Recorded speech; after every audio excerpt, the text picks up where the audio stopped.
And I'm sorry to all you who chose Acuna Jr. because he didn't end up playing due to injury. It happens in fantasy. The Yankees have been struggling, but Judge at least got a victory for the Yankees somehow there. This week, let's focus on one game, and that is tonight's Warriors-Mavericks game. Stephen Curry versus Luka Doncic. What more do you want? Steph is going crazy right now, two-time MVP, and Luka is the future. Who will have more fantasy points tonight in the Bay? Go. This is a tough one, Asaf. Steph or Luka? You gotta, I mean, are people biased because Steph is Steph?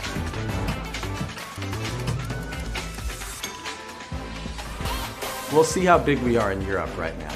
Steph, 64%. Those three-pointers matter. Folks, I get it. Steph's still in the fantasy department. Luka, probably a better fantasy player overall this year, though, folks. At the Hall of Trivia, we are sponsored by the Hall of Fantasy League, which is now open for staking, folks, wherever you might be. Look at those teams. The league includes 10 fantasy football teams representing 10 different cities in the U.S., and you, the fans, will be able to stake your money on the teams. If the team you invest in wins, you will get some extra money, which is never a bad thing. Folks, the days of no one caring about your fantasy team are over because you can do this with a group of like-minded individuals. To learn more, visit thehofl.com today.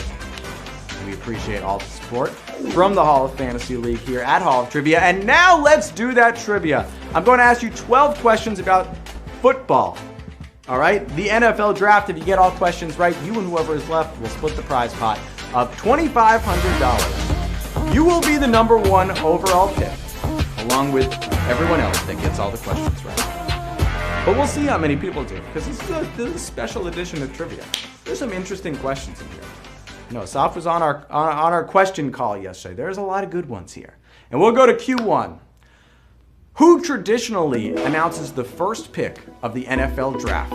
The commissioner, the Super Bowl MVP, or a Hall of Famer? The commissioner, the Super Bowl MVP, or a Hall of Famer? This person usually gets a hero's welcome when they come out to the start of the draft. No, I'm kidding. Boo! Boo! It's the commissioner!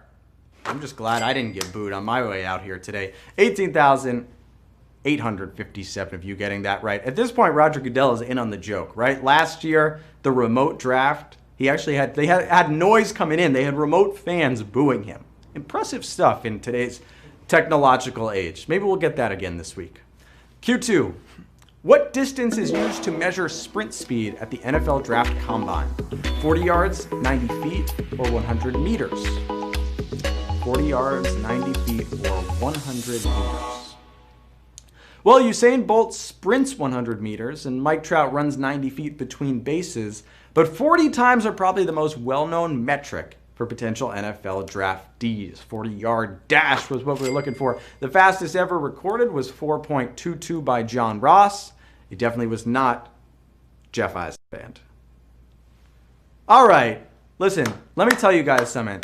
That was a mile, New York Roadrunners MB mile run. I went 5:57 in 2017. That's right, under 6 mile. Q3. What was the last school to have players drafted number 1 overall in back-to-back years? USC, Oklahoma, or Alabama?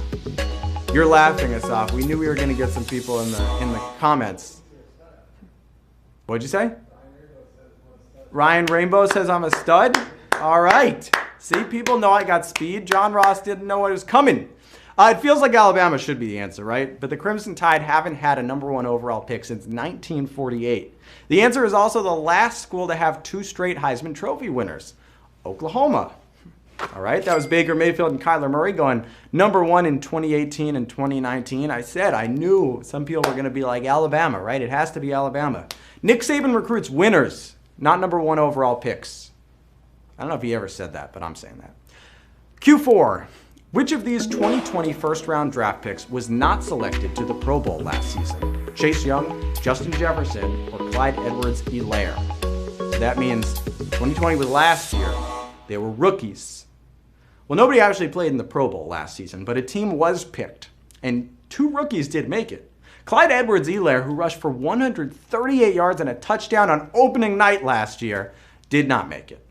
Jefferson and Young did. They were awesome, Justin Jefferson and Chase Young. But Clyde Edwards-Helaire, if you heard Steve Levy on Monday Night Football last year, it's Edwards-Helaire is the answer. And most of you knew what was going on. He was the last pick of the first round, by the way.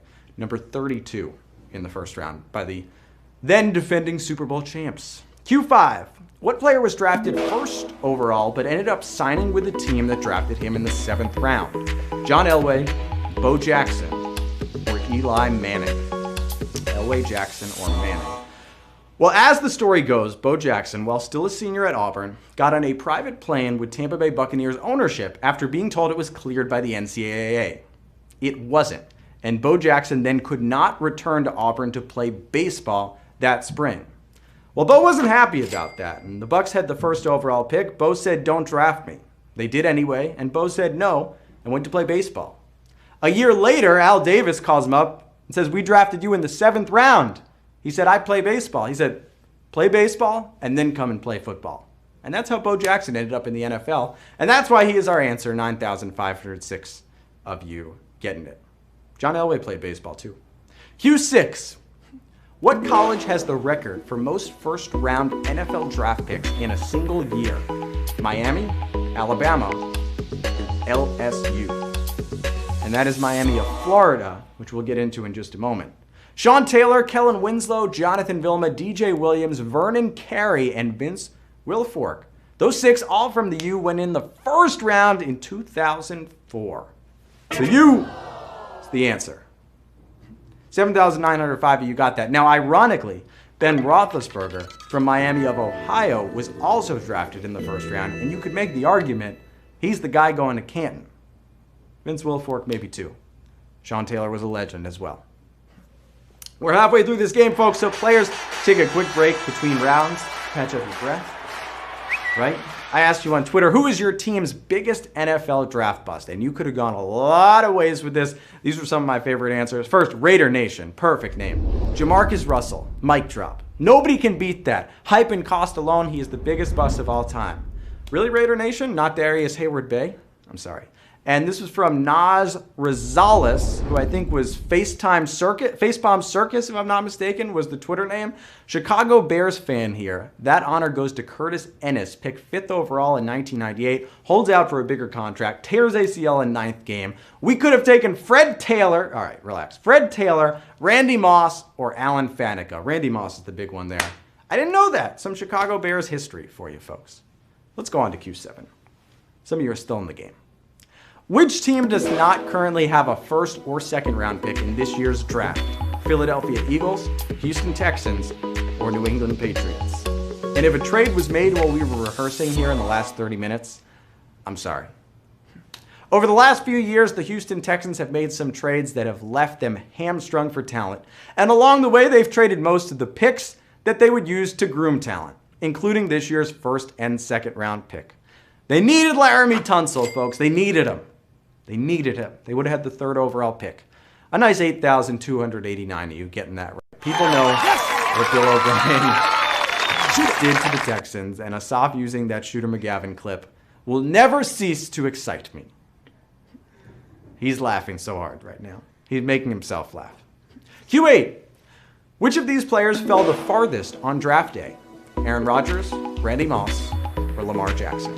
I think that was the name of that movie, right? Draft Day with Kevin Costner doing the Cleveland Browns thing. Listen, Aaron Rodgers was sure he was going number 1 overall to his hometown San Francisco 49ers, but then he didn't. And then he didn't get picked number 2 or number 3, and the Packers finally got him at number 24. But Lamar Jackson fell all the way to 32, last pick in the first round. Some of you went with Rodgers, but Jackson was the answer. Baker Mayfield, Sam Darnold, Josh Allen, and Josh Rosen, all 4 of those quarterbacks were chosen before Lamar Jackson. But Lamar has the MVP in that group. Needs to win a playoff game, though. Maybe this is the year. Maybe the Ravens will get some draft help late in the first round. Q9. Which of these cities has never hosted an NFL draft? Philadelphia, Las Vegas, or Los Angeles? Pennsylvania, Nevada, California. What do we got? technically speaking, Philadelphia was the second capital of the United States, it was also the first city to host the NFL draft in 1936 and has hosted 15 times total. LA hasn't hosted for a while, but Hollywood did get the 1956 draft. Vegas missed out last year due to the pandemic, and they'll have to reset and do it again in 2022. So they still haven't hosted. That's pretty close. Should we hit him with it, Asaf? It's pretty close. That is a sacked question, folks. There's a guy that was a good draft pick, Aaron Donald, getting the sack. Yeah, that paid off. Sometimes these draft picks work. We talk about the bust, but there are good picks too. All right, this is Q10. Q10. The commissioner legally disallowed the Falcons from drafting which celebrity? John Wayne, Burt Reynolds, or Ric Flair? Which celebrity? Now you gotta think, does the athleticism and parts they played in movies helped? Not really. In the 17th round in 1972, the Falcons drafted Marion Morrison, an offensive tackle out of USC. The problem was that player was 64 and had spent the last 4 decades as an actor named John Wayne. Well, the commissioner didn't like that, and he did not allow that trade.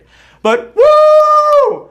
Ric Flair, 3,048. He's a big Falcons fan, but he was not the guy that they chose in the 17th round. Woo! Not Ric Flair. John Wayne. Sorry. Q11. Use those extra lives. Q11. By round, which of these QBs was drafted latest? Tom Brady, Doug Flutie, or Ryan Fitzpatrick? Man, Ric Flair. Wow. Just Rick Ross all you all. Not Rick Ross. Rick rolled all you all. Rick Ross. Tom Brady's story is even more incredible when you remember he was actually selected in the 6th round at number 199 in 2000. Fitzpatrick, out of Harvard if you haven't heard, went number 250 in the 7th round in 2005, but Flutie was drafted number 285 in the 11th round in 1985. And that was more than a decade before Flutie flakes. Some of you, Brady was, I think, the trap answer there. Not a lot of you fell for it. Some of you did. Doug Flutie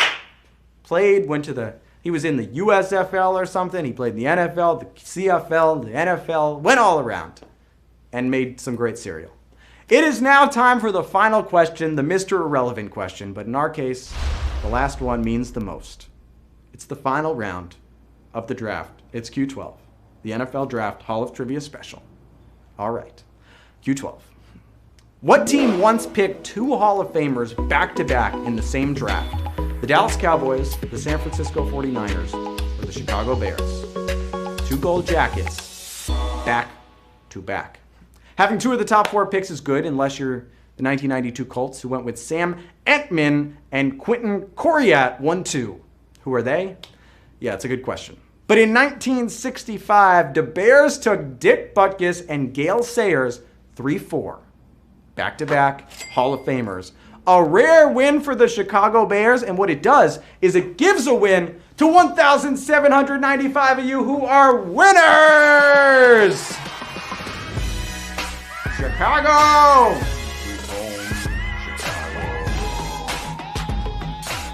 Come on, baby, don't you want to go? Bear down, Chicago! 1,795 of you got that. Myth through 98. John Witch, 45. D. Macro. Nice work. DJ Botraz. Mugen, 76. Megan, 2. Rich Devil. It's now $1.39 richer today.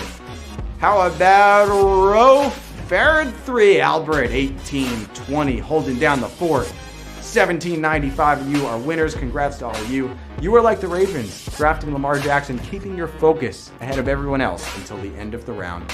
Or in this case, the end of our show, the end of our game. We play Hall of Trivia every Tuesday at 8 p.m. Eastern Time now, and we have some great sports games coming, like you saw with this NFL Draft Show. For more news and information on the Hall of Trivia, follow us on